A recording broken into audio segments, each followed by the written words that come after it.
tó ẹ káàbọ̀ sí iléeṣẹ́ wa mo kí yín o ẹ̀yin ìyá mi bàbá mi nílé lóko lọ́nà lẹ́yìn odi pé ẹ kálẹ́ ẹ káàárọ̀ ẹ káàsán etí tẹ́ ẹ máa fi ń gbọ́ wa ọmọ nídìí bákan náà ọdún tẹ̀sí fún wa náà kò ní fọ́ ẹ ò ní róńgbé sọnù bí ò ṣe bí ọmọ gbogbo ọmọ Yorùbá ẹ má gbàgbé pé oyè tó kan ara wo ó mà ti ń kan ara Ẹdẹ báyìí o ẹ gbọ́ ṣé lóòótọ́ ni wọ́n ní gbà ayé Buhari bàbá Tinubu ò ṣe Buhari dáadáa bẹ́ẹ̀ ni wọ́n ní gbà ayé Buhari bàbá Tinubu ò ṣe Buhari dáadáa ṣùgbọ́n lọ́wọ́lọ́wọ́ báyìí àìṣe Buhari dáadáa yìí á wàá mọ ẹni tó ní Nàìjíríà ta ló sọ ìdí mímọ̀ ex-minister ni o bẹ́ẹ̀ ni o ẹ gbọ́ lóòótọ́ náà ta ló ní Nàìjíríà tẹ́ ẹ bá láì fọ̀pá pọ̀lọ̀pọ̀lọ̀ péjọ gbogbo wa la mọ̀ pé Fúlàní ló ní Nàìjíríà bẹ́ẹ̀ ni gbogbo wa la mọ̀ yẹn lọ́wọ́lọ́wọ́ báyìí Dalong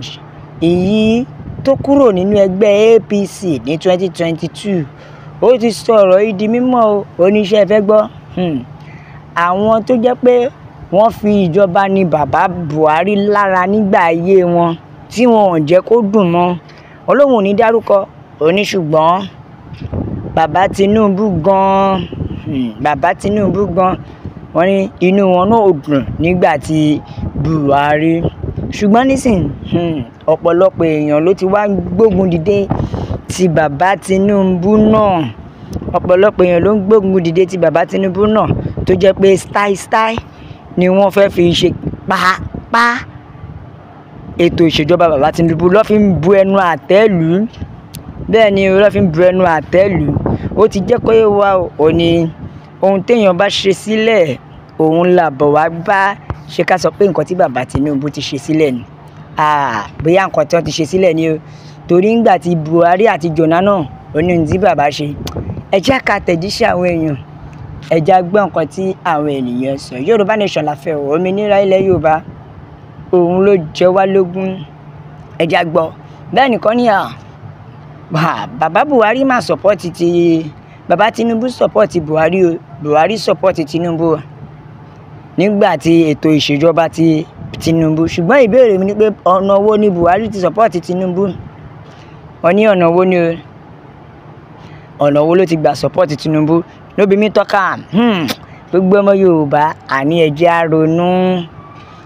á ronú àwọn aráabí kan fi wá gbá géèmù ni àwọn aráabí fi wá gbá géèmù bẹ́ẹ̀ ni torí bí bẹ́ẹ̀ kọ́ ẹ̀yin náà rí bá ṣe ń pàṣẹ síra nǹkan tó ti wà set sílẹ̀ ni ó ti wá fẹ́ máa di ogún torí lọ́wọ́lọ́wọ́ báyìí ṣe mọ̀ pé ọmọ bàbá Tinubu yẹn Ṣèyí Mákindé òun náà ti ń prepare fún gómìnà 2027 kẹ́lẹ́ mọ́nì àbí ṣé kò sùn yín ní sórílẹ̀-èdè tẹ wà lójú kan ṣé kò sùn yín ní orílẹ̀-èdè tó yẹ pé ọ̀kánjúwà ó lè ó ti pọ̀ jù Fúlàní pa àwọn èèyàn wa ẹ ò rí ìyẹn ṣe ẹ ò rí ìyẹn solve mi ò mọ̀dí tí ọ̀pọ̀lọpọ̀ àwọn olóṣèlú ò fi lójú tì àgàgà Dalong náà tó tún bú Buhari ẹjọ́ ìgbà tó wá síbẹ̀ náà kí ló ṣe bí bó ṣe lajúlẹ̀ rè táwọn Fúlàní pa wá ṣe bí bó ṣe lajúlẹ̀ rè táwọn Fúlàní pa wá bí tá a máa ti sọ fún yín pé olè ní everybody wọn bẹ́ẹ̀ ni olè everybody wọn kò sẹ́ni tó máa fún lọ́kọ́ tí ò ní roko sáyé ara tiẹ̀ kò sẹ́ni tó máa fún lọ́kọ́ tí ò ní roko sáyé ara ẹ̀ ìgbà tí Buhari wà ń bẹ̀ ṣe gbogbo wa la mọ̀ wípé àwọn Fúlàní ló fi ń favour àwọn Fúlàní òun ló fi ń favour olè paraku ní everybody wọn gbogbo ọmọ Yorùbá ẹ jẹ́ á ronú olè tó mólè ẹ jọ̀ọ́ ẹ fi bàbá Tinubu lẹ̀ ṣèbásìkò tẹ̀yìn náà ẹ̀yin náà ṣe kí lẹ rí ṣe à ń sọ fún yín pé kẹjẹ́ ká bọ́ à ń sọ fún yín pé kẹjẹ́ ká gbára wa kúrò lọ́wọ́ ogun Nàìjíríà ọ̀pọ̀lọpọ̀ èèyàn ẹ ṣì ń bìlìfù lórí one Nàìjíríà ẹ má jẹ́ ń tàn yín ṣẹlẹ̀ yín tó bá ṣì ń bìlìfù lórí one Nàìjíríà ìyà tó sì máa jẹ́ ń ṣe press up lọ́wọ́ because there's nothing like one Nigeria anywhere The only Nigeria we have is what? Is to be divided. Kọ́pin la fẹ́. We want this nation to be divided so that everybody can go separate way. Oníkálukú wa lè lọ ibi tiẹ̀ ní ọ̀tọ̀ọ̀tọ̀.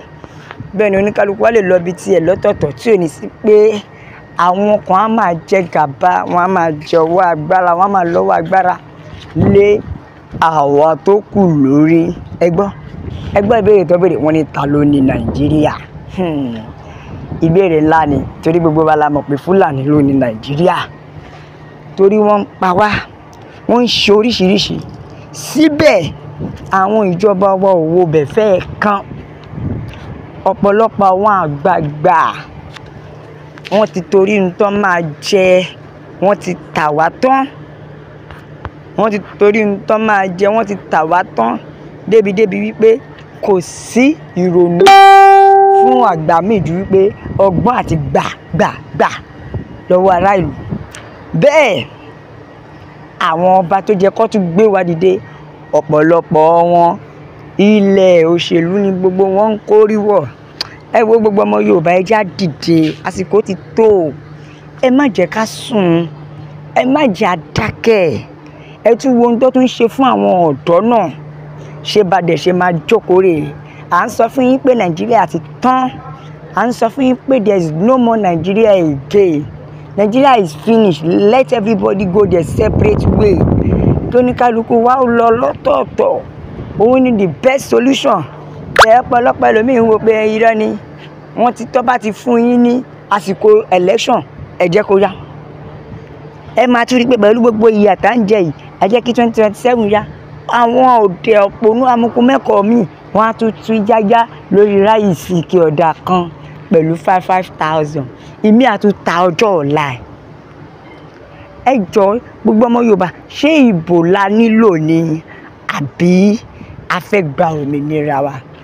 Torí a lè máa pariwo fún òmìnira kí àwọn kan tún máa jẹ wá lẹ́yìn ẹsẹ̀, káwọn kan tún máa fà wá sẹ́yìn. Ẹ wo Yorùbá nation ló lè ṣe òmìnira ilẹ̀ Yorùbá. Òun ló jẹ wá lógún. Bẹ́ẹ̀ ni Yorùbá nation is the only solution. No going back. Yorùbá nation ni no retreat, no surrender. Yorùbá must stand. Bẹ́ẹ̀ ni Yorùbá gbọ́dọ̀ dúró nítorí nǹkan tí Ọlọ́run ti kọ́ ni. Ẹ̀yin ìyá mi, bàbá mi, torí ẹ̀ la ṣe sọ pé ẹ bá wa share, ẹ bá wa subscribe, ẹ bá wa tẹ̀ sójú ẹ̀. Ẹ jẹ́ ó yá àwọn èèyàn lọ́tùn lósì pé Yorùbá nation nìkan ní ọ̀nà àbáyọ. La fi sọ pé a ó máa bẹ ọ̀bẹ ẹni bẹ́ṣu ni. Atẹ́lẹ̀ ẹsẹ̀ yóò máa bẹ náà wò. Gbogbo ẹni tó bá máa lá òní dé, òun máa lá òní dé bá. God bless Yorùbá nation. Ó dàbọ̀.